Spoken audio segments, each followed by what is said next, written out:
So the same year, Top Chef started airing Bravo started airing Top Chef, The Real Housewives. How the decision was made to greenlight that show, the first one. Basically, someone named Scott Dunlap came to Bravo with tape that he had shot um, of his neighbors in Coto de Caza, and excuse me, it was this tape. It had weird narration on it. I think it was him narrating it, and I don't know if his initial idea was to do kind of a Curb Your Enthusiasm type show. I remember what I remember of the narration was that it was very kind of, it was almost like someone who was like a wildlife correspondent commenting on the wildlife in his neighborhood. And you saw kind of Vicky going down her slide. She had this grotto in her backyard, and it was like these women on the tape.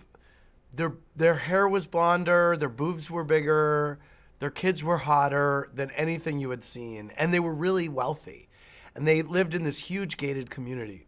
So they wanted to keep people out, but they were letting cameras in.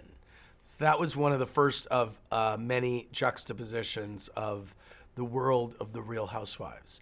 But he brought us this tape, and we said, "There's something here," and then go shoot some more. And then he was working with this production company at the time, and I remember casting. There was like this psychiatrist and his wife who were on it, and these other people. And in my mind, if it worked, it would be a story because they all lived in the same neighborhood. So in my mind, if it worked, it would be like a modern day soap opera, like on All My Children. They all ate at the same restaurants. They all went to the same beauty salon. And so I said to the producers, look, you should localize this. They all go to the same tennis club. They go to the same country club. They go to the same restaurants. Shoot it like a soap opera. Because they already lived down the street and their lives intertwined. Their kids were friends.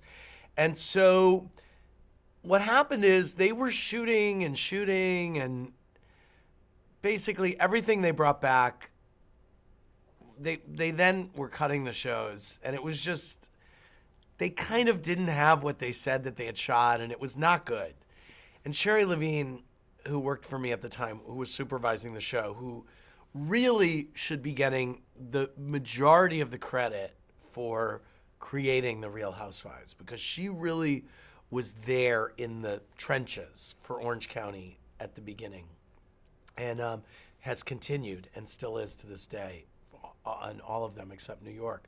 She she was like, this is, I don't know, we have to shoot more. We had to shoot more. There were stories that were kind of didn't follow through. And so we wound up going to Lauren and Francis and saying, look, we got a kill fee. We said, if we kill the show now, it will wind up costing us another $400,000, I guess. And Lauren said, look, just finish the show and we'll see what happens.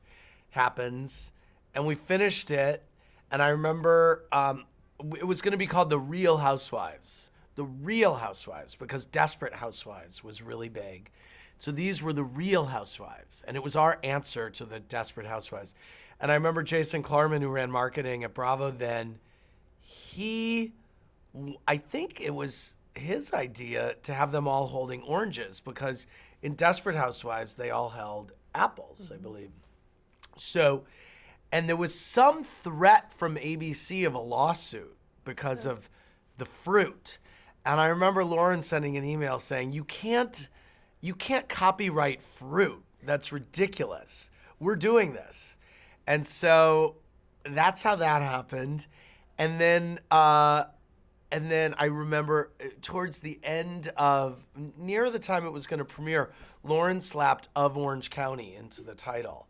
And she did it in case we ever wound up doing a Real Housewives in another city.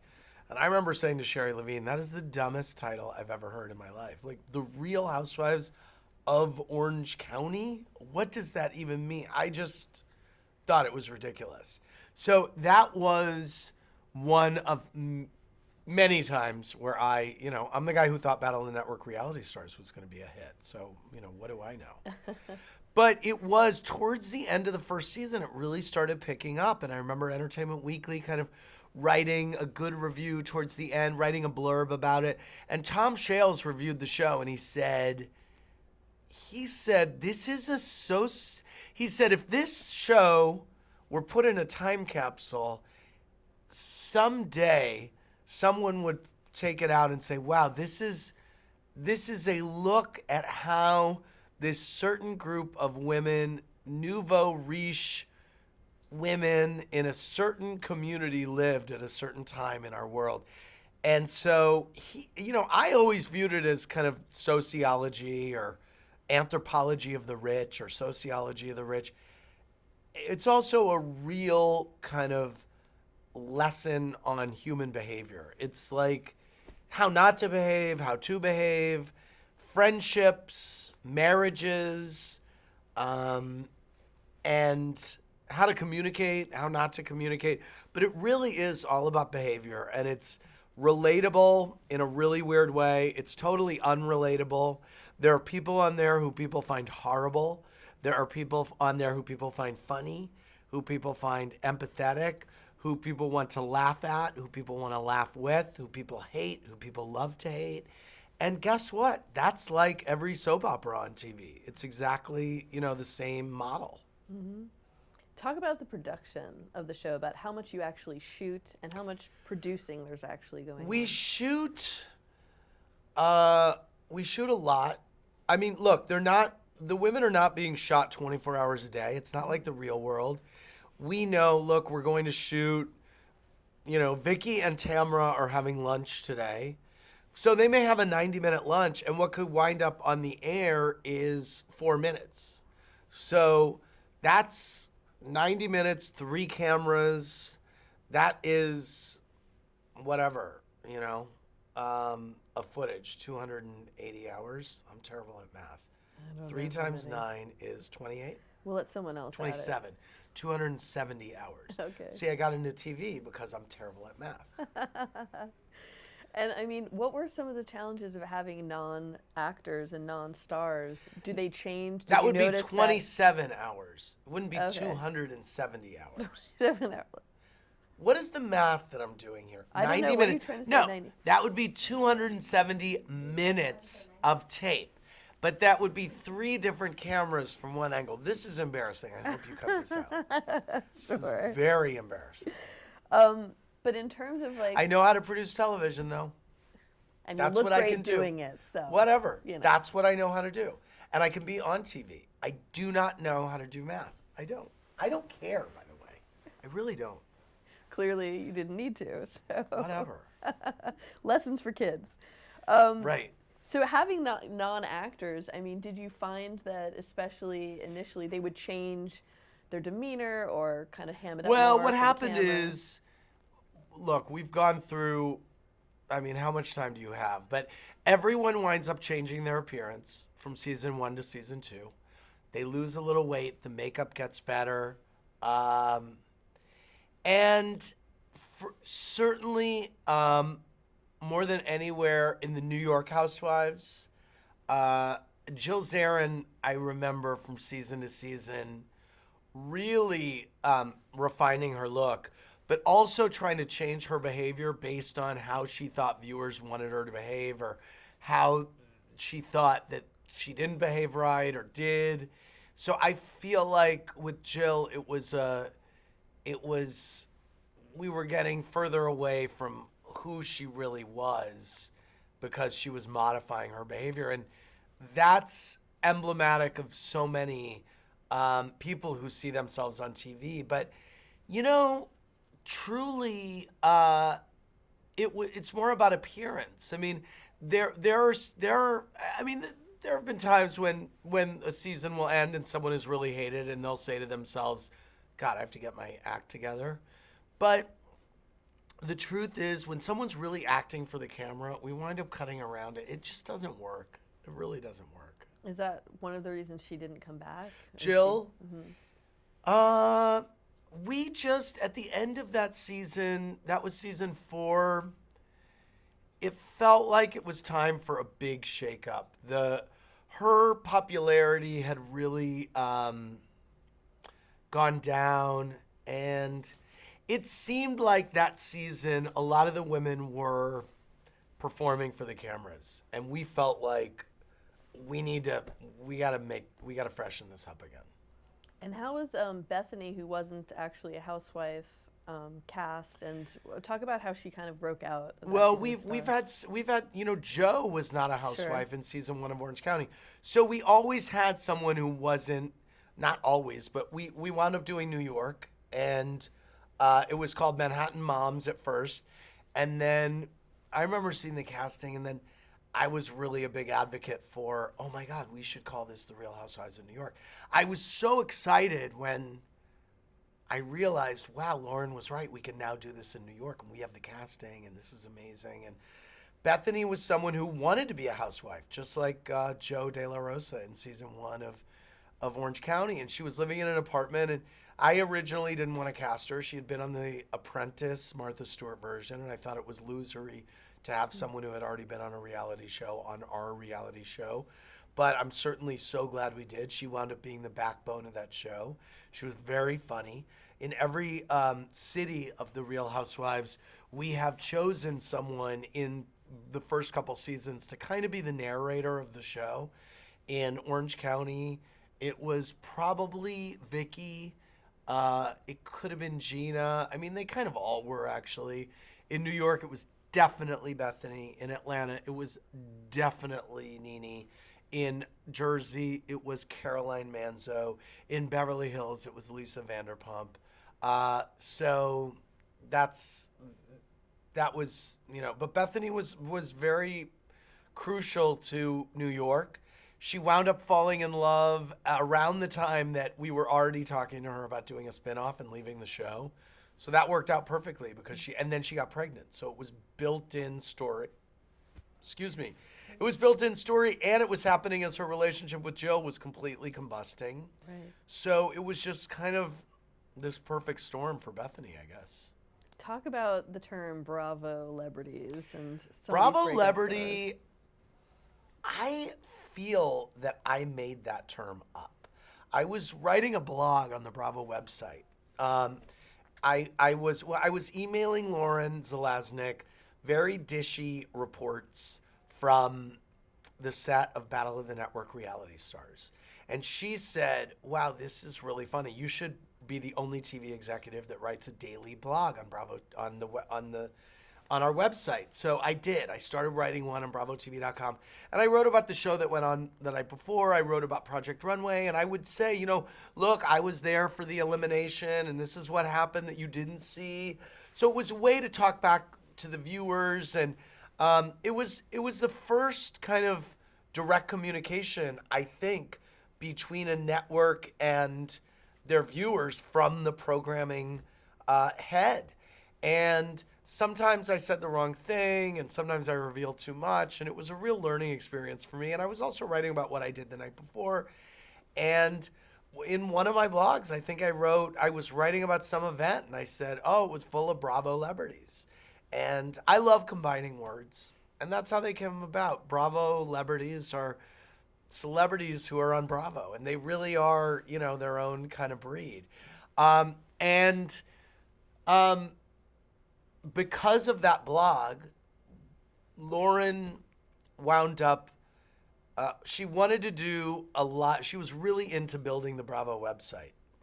And she said, I really want to do a live show after Top Chef on BravoTV.com. Why don't you host it? It'll be like your blog, but online, live, as a TV show. And so I did. And I went to Englewood Cliffs, to CNBC headquarters, to this small little room, actually half the size of the Bravo Clubhouse probably, where they could get a digital signal out. Mm-hmm. And I would bring whoever that chef was that was eliminated that night, and Tom or Padma or Gail or whoever the guest judge was, and we would take calls and emails, and we would play some games. And it was called Watch What Happens Live because that was the tagline of Bravo at the time, Watch What Happens.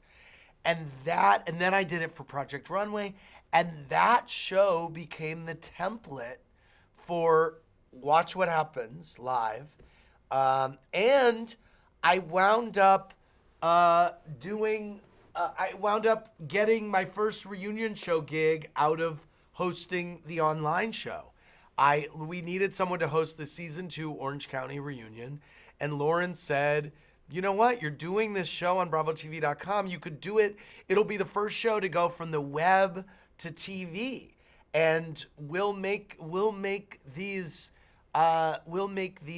reunion shows. We'll brand them as Watch What Happens specials." And so in the early reunions, I would say it's a Watch What Happens special. It's the Real Housewives reunion.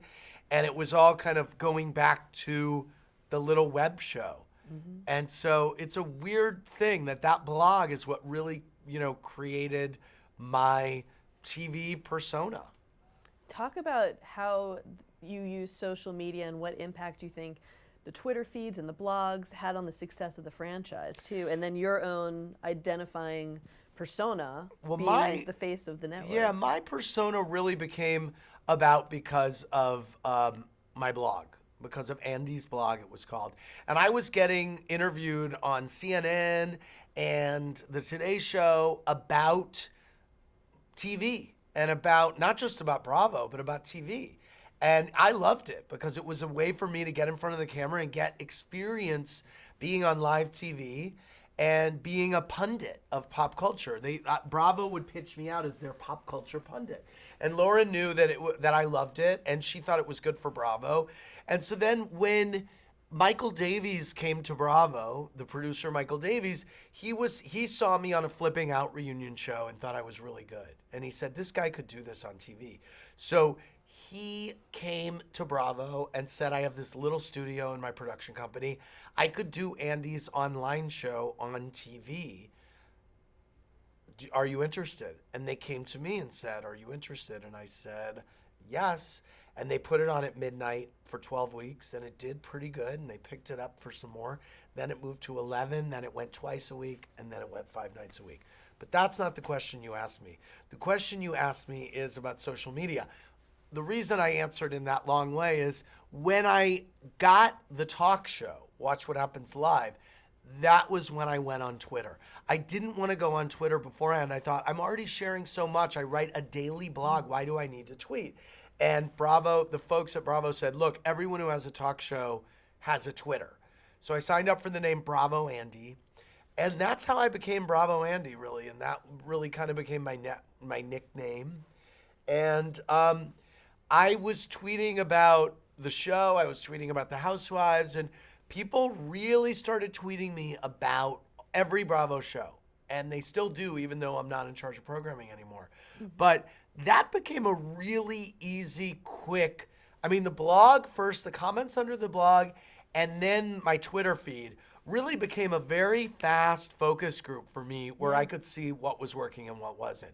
And Bravo's very research heavy. We have a great research department. We research every show after it's done and find out what worked and what didn't and what they liked. And with the Housewives research now, I have to say, there's very little that comes back that surprises me because I'm living it every day on my Twitter feed because people are tweeting to me constantly. How do you keep up with it? You scroll through it and you get a sense. You get a very easy sense. But, that was also part of the reason that led to us getting rid of those New York Housewives that season. I had never seen a reaction to a season that way. It was very toxic. People were very fed up. They were upset. And it just seemed like, we took a ratings hit for a few seasons on New York Housewives, but it seemed like, you know what, you have to roll the dice and gamble. And the great thing about the Housewives is, and the reason I think it could go on and on if we do it correctly, is that if you cast the right people, the show regenerates and it becomes a different show, but the same show. And we had a rebirth on Beverly Hills last season. We cast Lisa Rinna, who's known Kyle and Lisa Vanderpump for years and years. So she fits with the group, yet she's someone new, and she makes the show fresh and exciting, and she brings something new to the show.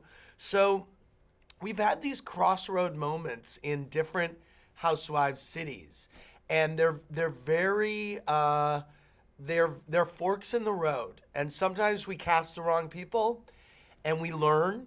We brought in 2 women on Beverly Hills, Carlton and Joyce, one year, And they were good housewives, but the problem is they didn't know any of the women. And so there was no one at home really necessarily cared. It's like, oh, Carlton didn't like the way Lisa Vanderpump spoke to her at that party. Well, who cares? Who's she? So, but if they have long friendships with each other, we realize that is very crucial in the success of casting the show. Another interesting thing with social media and the show is it seems like in an age of DVRs and people like tuning in when they want, that this has become kind of destination television again because people want to live tweet the show. Yes, yeah, they do. So can you speak to that? Well, I mean, it is a show that people love to tweet with, and the housewives tweet. A lot of the housewives tweet during the show, and thankfully, the Housewives is a show that people are so addicted to it that they want to see it live. And where everyone's fighting the DVR, but that's a show whose live ratings are still good. Now it still doubles in the DVR ratings, but Yeah. And what was the decision to actually show the tweets from viewers on screen? that was another way. People love watching reruns of The Housewives. Some people typically will watch an episode and then they'll either watch the rebroadcast later that night or they'll just watch it again when it's on. Somehow it's comforting to people. And so the social editions that they started were ways of getting people to watch and seeing comments overlaid on the show from viewers and housewives. So you've had some seasons and some housewives with very contentious fights on camera. Yes. Were you ever concerned about the safety of anyone on the show that you had to step in? Well, I'm thinking New Jersey. Well, yes, New Jersey. Yeah, I mean, there was a moment where we became concerned, and then at that moment, we then would have security on the set. Yes. But typically, no. I mean, it's always surprising when something actually gets physical. Yeah, and on the And reunion it's show. never anything you want. No. That's never anything you want. It's bad. It's bad for the franchise. But I think that the good news is I think the franchise is so much more about that. I think it's about human drama. And speaking of human drama, I'll just touch on a few. The Giudice's legal drama on Right. Housewives. How is what they're going through now in the indictments and going to jail going to impact the franchise? Well, it has impacted the franchise. I mean, we're not in production right now. We're kind of on hold. I think, the thing about Jersey is that's always been a show about family. And that was a show about 5 women who were so intertwined. And what happened is this 3 of the sisters got in a massive fight. Caroline and Jacqueline stopped speaking to Dina. So there was a fraction. Caroline and Jacqueline stopped speaking to Teresa. They just had nothing to do with her in their life. So, and then Teresa gets sent to jail. So, I mean, where do you go from there? You bring in new women. So we're really figuring that out. Yeah. We're really figuring that out. Another real life impacting the show was the DC episode, the White House Crashers. Can you talk about that and how much you guys knew? That was crazy. We What- knew nothing, and we knew what you saw on tape. I mean, it was just crazy. I mean, there was something pathological about the Salahis. And we were so excited about the Real Housewives of DC. We were telling a different story. In the first episode, they got in a fight about Joe Biden in their kitchen. We had a really the cast was mixed. It was great, and we were really excited about that show. And then I have to say, people accused the Salahis of crashing the White House as some kind of a stunt for the Real Housewives, and they wound up kind of tanking the show because of it. I remember interviewing them at the reunion. It's still one of the best reunions that we did because I remember just grilling them about what happened, and it was the most circular conversation It I've was like ever all had in my doublespeak, life. yeah. Yeah, it was crazy. But that wound up tanking that show, unfortunately. Yeah. I mean, another tough one was with Taylor Armstrong and the deal. I mean, what with her husband's suicide? Yeah. Did you have to go back and make any sort of changes? How were the decisions made about what to show, what not We to show? cut with some that? stuff out of the season involving him. What happened is we wrapped the season. It was season 2 of Beverly Hills, and we wrapped it. And an ongoing story was that Taylor was in a horrible relationship, that it was revealed or whispered about was maybe a little abusive. And there had been whispers that it was abusive as well in season 1. And what happened was that this gentleman who she was married to was in grave financial. He was in financial trouble, legal trouble. His entire world was falling apart. He was in big trouble, and he wound up committing suicide about a week or two before the show was, maybe a month before the show was meant to premiere. And so the question became, do you air the show at all? What do you air of him? Lots of questions raised, lots of long discussions, lots of discussions with all of the housewives who really wanted the show, who felt very strongly that they wanted the show to air. Taylor wanted the show to air. And we aired it, and we got some flack. There were a lot of very half-assed debates on cable news about, did reality TV kill this man? And if you really looked at what he had going on in his life, I would argue strongly as a producer of the show, and I think the women who knew him would as well.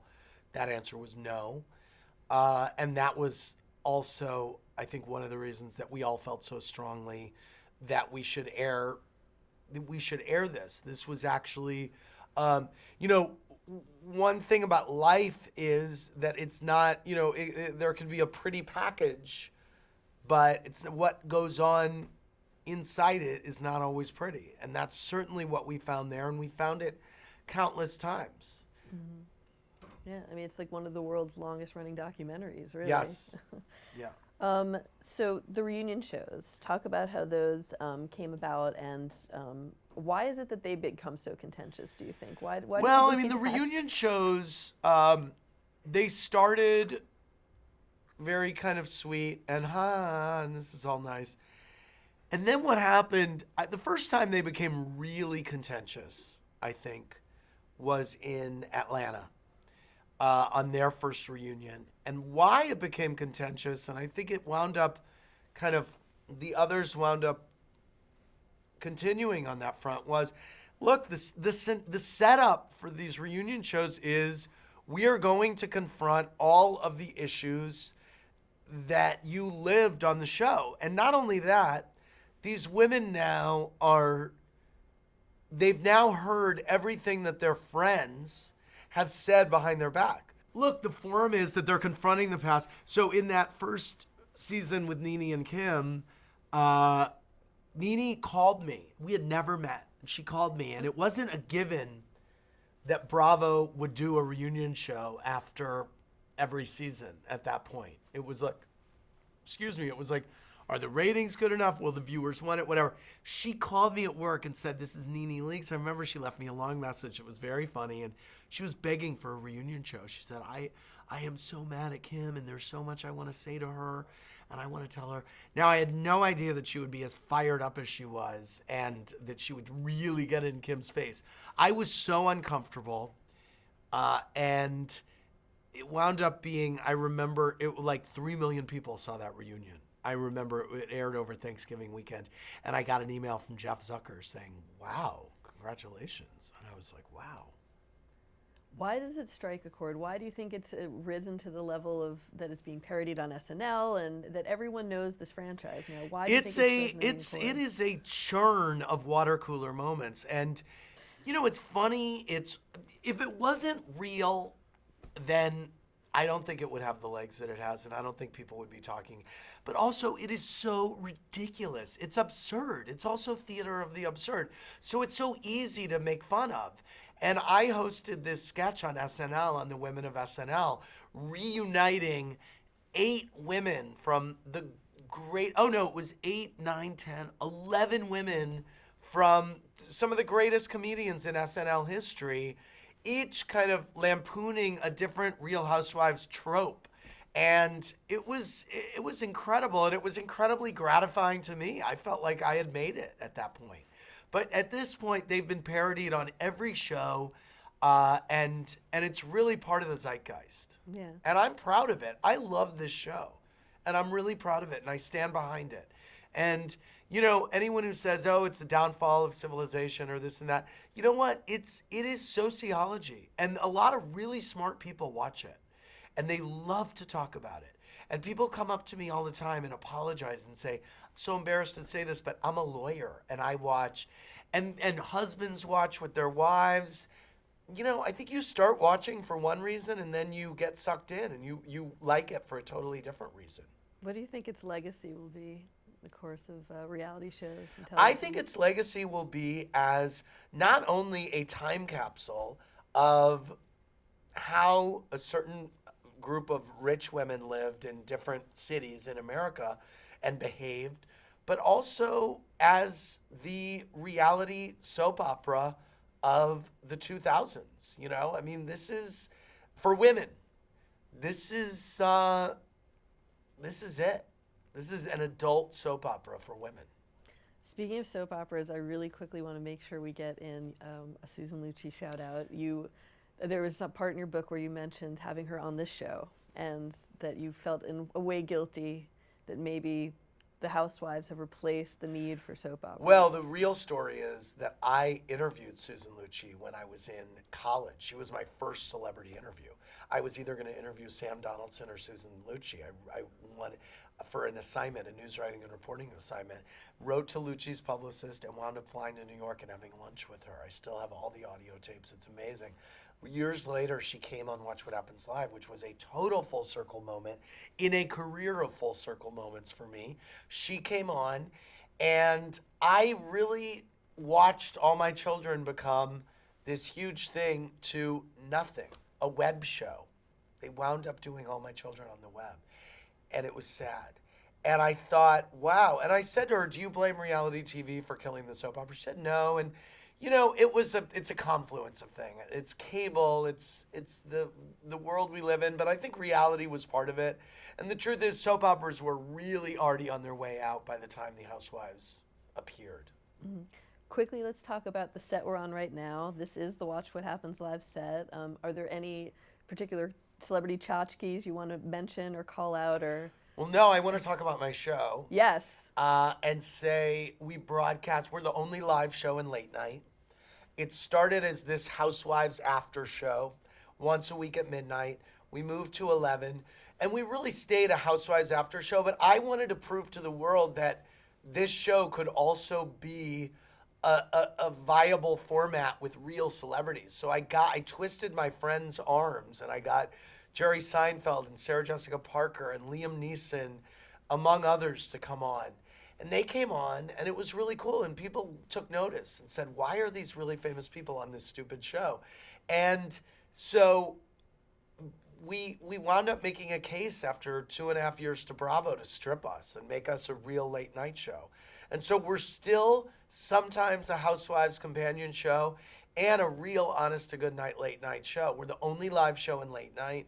We are the only interactive show in late night. We take tweets. We're the only show with a real bar in late night. Real alcohol, We drink too. real alcohol.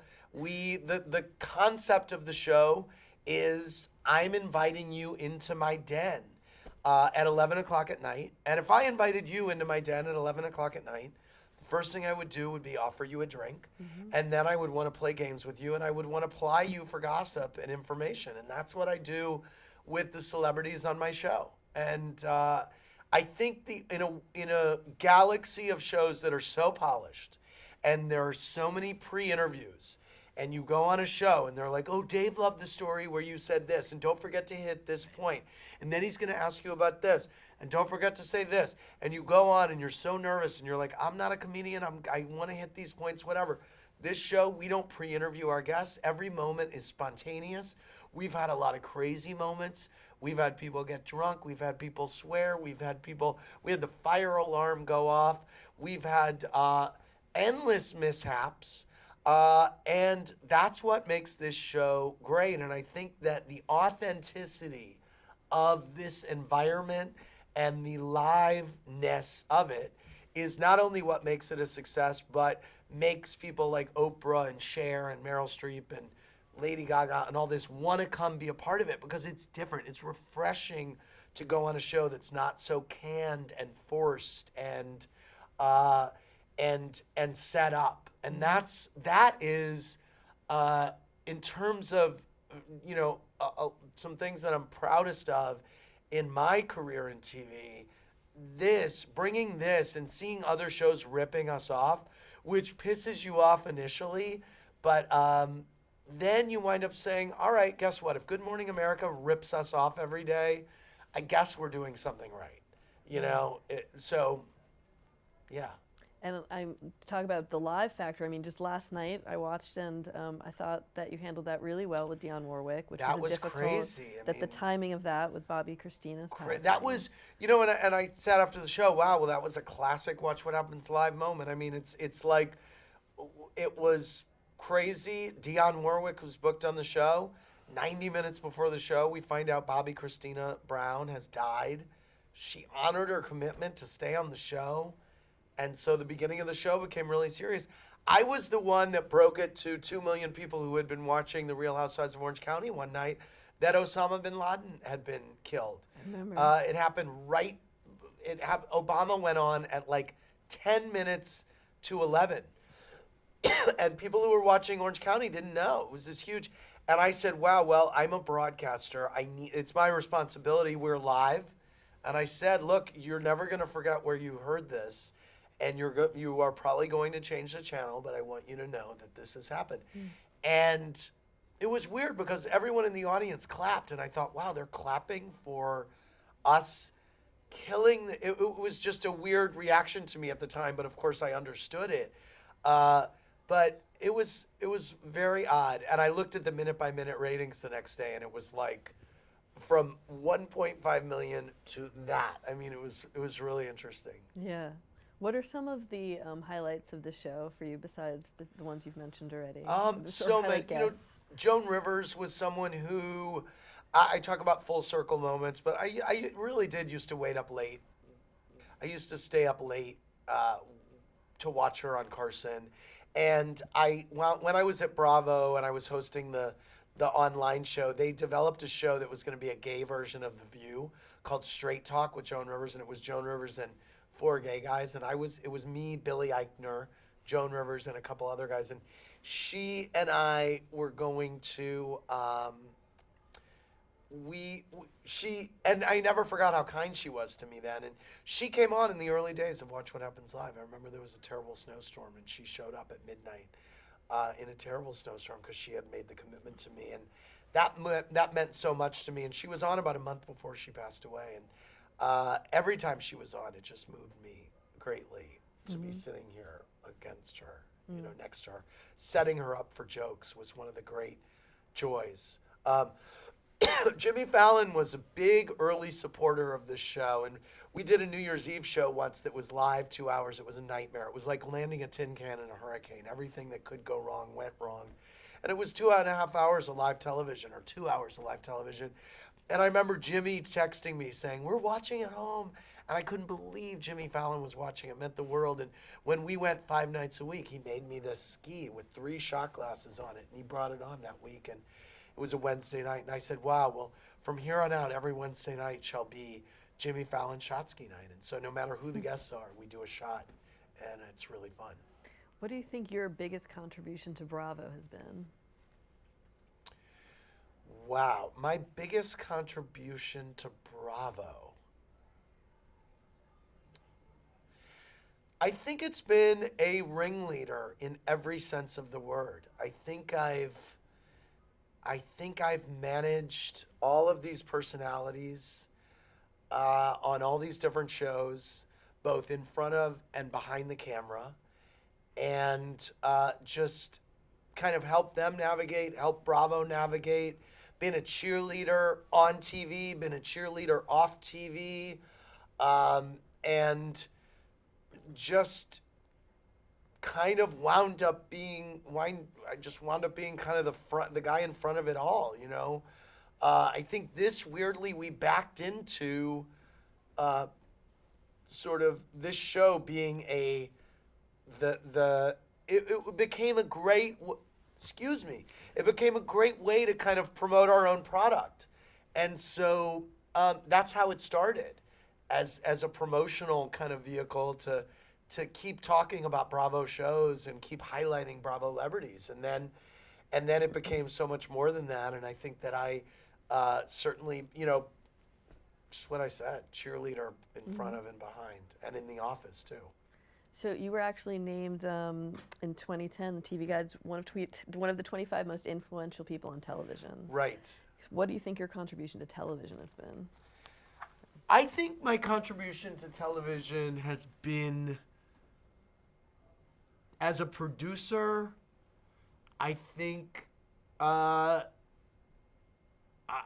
think it's been, you know, being one of the people behind just some of my favorite reality shows and some of the great, you know, really unique, different people that I think, and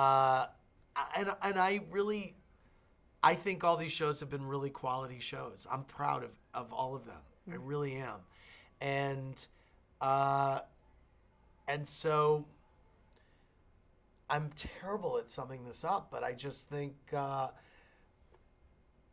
think it's been about producing these great shows and hopefully making people feel better about themselves about watching reality TV, and knowing that there's no shame in it, and it's great. And sometimes people can be doing really quality things on reality TV, and sometimes it's just pure escapism.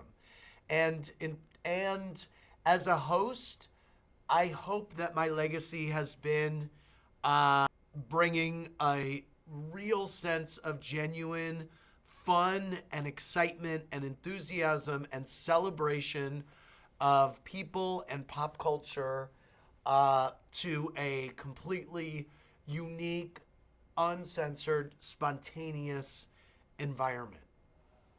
What do you think the future holds for reality television? I think reality TV will just keep going. I mean, it's fascinating. Human behavior is fascinating. There's, you know, it's endless. What advice would you give an aspiring executive? An advice I would give an aspiring TV executive would be to go experience producing TV. Work in an edit room.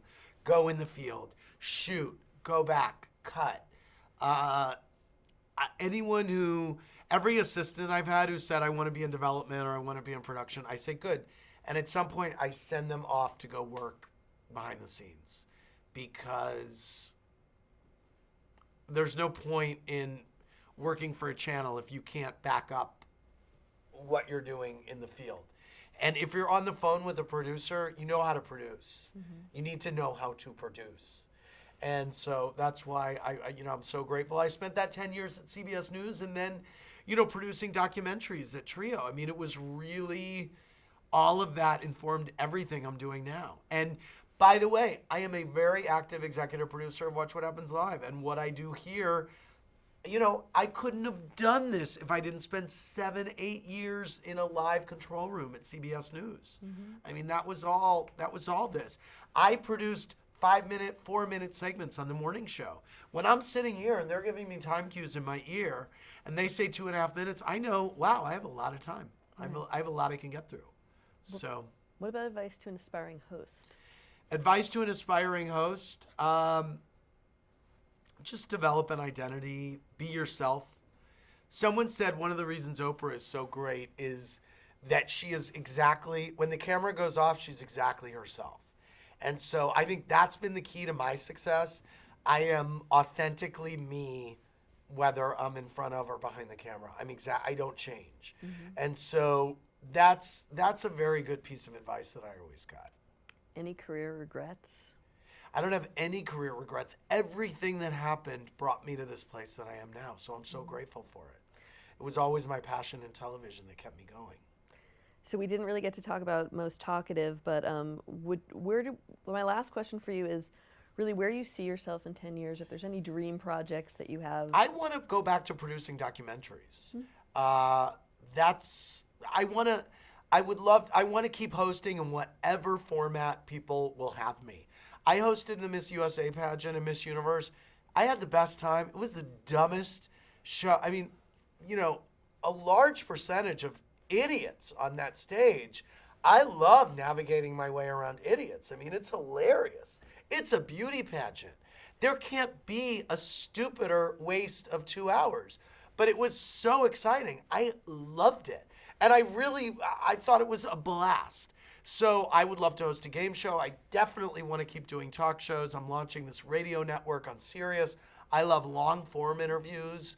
So any place that will have me in front of the camera, and I want to keep producing documentaries. Well, I want to go back to that. Andy, thank you so much for spending the time with us. Thanks. I know you have a show to go live to Yes. tonight. Is there anything that you didn't get a chance to talk about you'd like to? I'm sure that there was so much Housewives minutia, but I can't. I gotta go. We'll come back in 10 years. Okay, great. Thank you Thanks. so much.